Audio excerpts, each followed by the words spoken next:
are in the studio of Company Flag. I'm José Navas, and at the moment I'm working on a piece that is called Anatomies that we're going to be touring soon.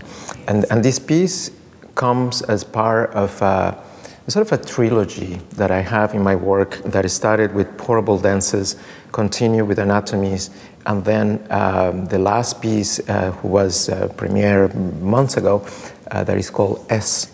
And there is something in common in these three pieces. It's something that in the company here in the studio we call meditation in movement or meditation in motion. It's a quality of being in this space that years ago, in the year 2000 around, I started to work with.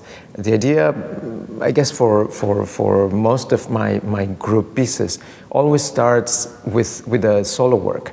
So I found myself here in the studio working on ways to repeat movement, to create a sort of meditation that I was videotaping, and I was trying to observe the state of the body when you arrive to that sort of state of silence in your mind, which is something possibly idealistic, not always is easy to achieve.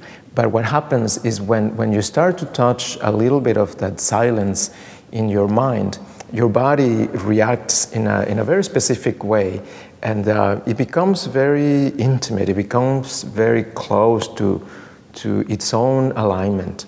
The important part of this type of work came about when I decided to work with MacSween, which is a composer from Montreal. And Portable Dances then here in the studio, it started to take shape.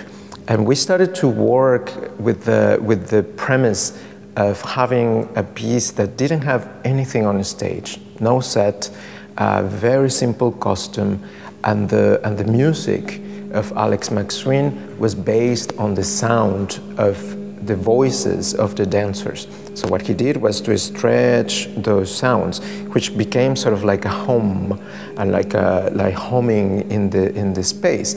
And there were long notes. And on top of those long notes and in the open white space, I placed 4 dancers executing very simple phrases. And one thing that I was very surprised, and it actually then pushed me to keep going in this direction, was that people, when they saw the piece, people thought it was very emotional. People thought it was very personal. People thought it was very, they felt close to the dancers. And that's something that I'm looking for with my work. And hopefully someday we will even go deeper into this kind of direction. So that's what we call meditation in movement.